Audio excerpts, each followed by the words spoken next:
Evangelho de Lucas, capítulo 24, versículos de 13 a 24. No mesmo dia, caminhavam dois deles para uma aldeia chamada Emaús, que se encontrava a uma distância de 60 estádios de Jerusalém. Iam falando um com o outro sobre tudo o que se tinha passado. Sucedeu que, quando eles iam conversando e discorrendo entre si, aproximou-se deles o próprio Jesus e caminhou com eles. Os seus olhos, porém, estavam como que fechados, de modo que não o reconheceram. Ele disse-lhes: Que conversas são essas que ides tendo pelo caminho? E detiveram-se entristecidos. Respondeu um deles, chamado Cleofas: Só tu és forasteiro em Jerusalém e não sabes o que ali se tem passado esses dias? Ele disse-lhes: Que é? Responderam-lhe: Sobre Jesus Nazareno, que foi um profeta poderoso em obras e em palavras diante de Deus e de todo o povo, e de que maneira os nossos príncipes dos sacerdotes e os nossos magistrados o entregaram para ser condenado à morte e o crucificaram. Ora, nós esperávamos que ele fosse aquele que havia de resgatar Israel. Depois de tudo isso, porém, é já hoje o terceiro dia depois que essas coisas sucederam. É bem verdade que algumas mulheres das que estavam entre nós nos sobressaltaram, porque ao amanhecer foram ao sepulcro e, não tendo encontrado seu corpo, voltaram dizendo que tinha tido uma aparição de anjos, os quais disseram que ele está vivo. Alguns dos nossos foram ao sepulcro e acharam que era assim, como as mulheres tinham dito, mas não o encontraram. Palavra da salvação. Comentário: Lucas 24, de 13 a 24, São Beda. Hoje em dia é chamada Nicópolis, ilustre cidade da Palestina, que, depois da Guerra da Judéia, foi reconstruída por Marco Aurélio, que também lhe mudou o nome e estatuto. O estádio, medida que, segundo os gregos, foi inventada por Hércules para mensurar o comprimento das estradas, consiste na oitava parte da milha. Deste modo, 60 estádios equivale a 7.050 passos. A essa distância percorriam certos da morte do Senhor, mas duvidando da sua ressurreição. Esta, que se deu depois do sétimo dia, chamado sábado, está representada pelo número 8. Os discípulos que caminhavam falando do Senhor haviam já percorrido 6 milhas do caminho. Afligiam-se porque um homem inocente fora condenado à morte no sexto dia. E haviam já percorrido a 7ª milha. Não duvidavam de que o corpo do Senhor fora depositado no sepulcro. Não haviam, porém, percorrido senão a metade da 8ª milha. Não criam, senão imperfeitamente, na glória da ressurreição que já estava cumprida. E enquanto falavam do Senhor Jesus, este se acerca deles e passa a caminhar ao seu lado, a alumiar-lhes as almas com a fé da ressurreição e a cumprir esta promessa. Porque onde se acham 2 ou 3 congregados em meu nome, aí estou eu no meio deles. Prossegue. Sucedeu que, quando eles iam conversando e discorrendo entre si, aproximou-se deles o próprio Jesus e caminhou com eles. E falam deste modo porque o tomavam por um estranho, cujo rosto desconheciam. Com efeito, era para eles um estranho, porque a glória da ressurreição interpunha entre ele e a frágil natureza dos discípulos imensa distância. Ademais, era-lhes estranho, porque a fé que tinham não os levou a crerem na ressurreição.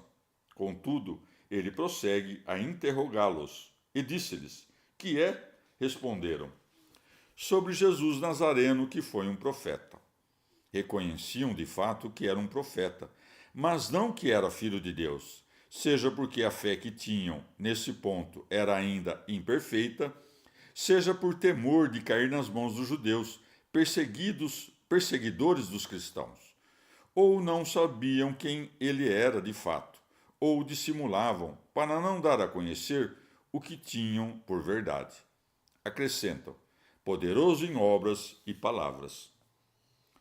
Não era sem motivo, portanto, que andavam entristecidos e a se repreender a si mesmos por terem colocado esperanças de remissão naquele que morrera, em cuja ressurreição não criam. Ademais, afligiam-se com a morte injusta de alguém que sabiam inocente. Evangelho de Lucas, capítulo 24, versículos de 25 a 35. Então Jesus disse-lhes: Ó estultos e tardos de coração para crer tudo o que anunciaram os profetas. Porventura, não era necessário que o Cristo sofresse tais coisas para entrar na sua glória? Em seguida, começando por Moisés e discorrendo por todos os profetas, explicava-lhes o que dele se encontrava dito em todas as Escrituras. Aproximaram-se da aldeia para onde caminhavam e Jesus fingiu que ia para mais longe. Mas eles o constrangeram, dizendo: Fica conosco, porque se faz tarde e o dia declina. E entrou para ficar com eles. Estando ele com eles à mesa, tomou o pão, benzeu-o, partiu-o e lhe o deu. Abriram-se então os seus olhos e reconheceram-no, mas ele desapareceu. E disseram um para o outro: Não é verdade que nós sentimos abrasar-se-nos o coração quando ele nos falava pelo caminho e nos explicava as Escrituras? Levantando-se na mesma hora, voltaram para Jerusalém. Encontraram junto os 11 e os que estavam com eles, os quais diziam: Na verdade, o Senhor ressuscitou e apareceu a Simão. E eles contaram também o que lhes tinha acontecido no caminho e como o tinham reconhecido ao partir o pão. Palavra da salvação. Comentário Lucas 24, de 25 a 35. Santo Agostinho. Não vai aqui falsidade da parte do Salvador, porque nem todo fingimento é mentiroso. Só há falsidade quando o que fingimos fazer não tem significação nenhuma. Quando, porém, a ação tem algum significado, não é mentira, senão representação da verdade. Caso contrário, de força haveria de se considerar como falsidade tudo o que os sábios, os profetas e nosso Senhor mesmo disseram em sentido figurado, porque essas palavras, tomadas então num sentido comum e ordinário, nada têm de verdadeiro. Pode-se, portanto, usar desse tipo de fingimento tanto nas palavras quanto nas ações, quando nessas nos propomos significar uma verdade qualquer.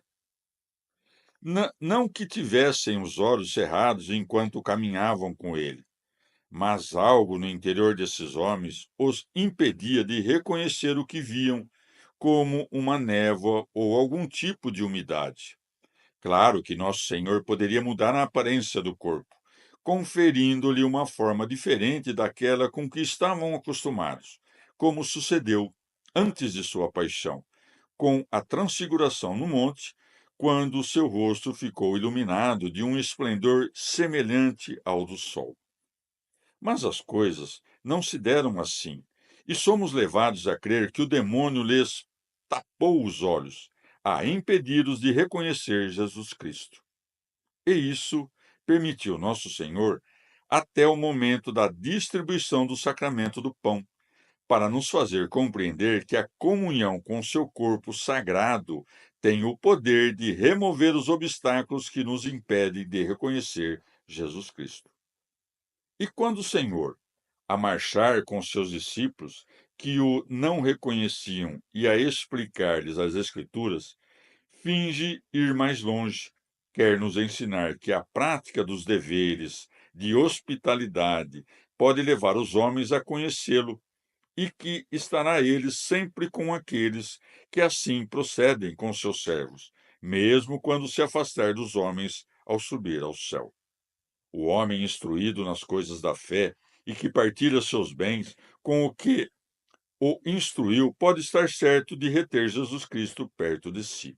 Com efeito, Os discípulos de Emaús receberam o ensinamento da palavra quando o Salvador lhes explicava as Escrituras. E porque praticaram a hospitalidade, mereceram conhecer, quando da fração do pão, o que não haviam reconhecido quando ele lhes explicava as Escrituras. De fato, não são justos diante de Deus os que ouvem a lei, mas os que observam a lei é que serão justificados. As mulheres já haviam espalhado a nova que Jesus ressuscitara, e Simão Pedro, a quem ele aparecera, também o fizera.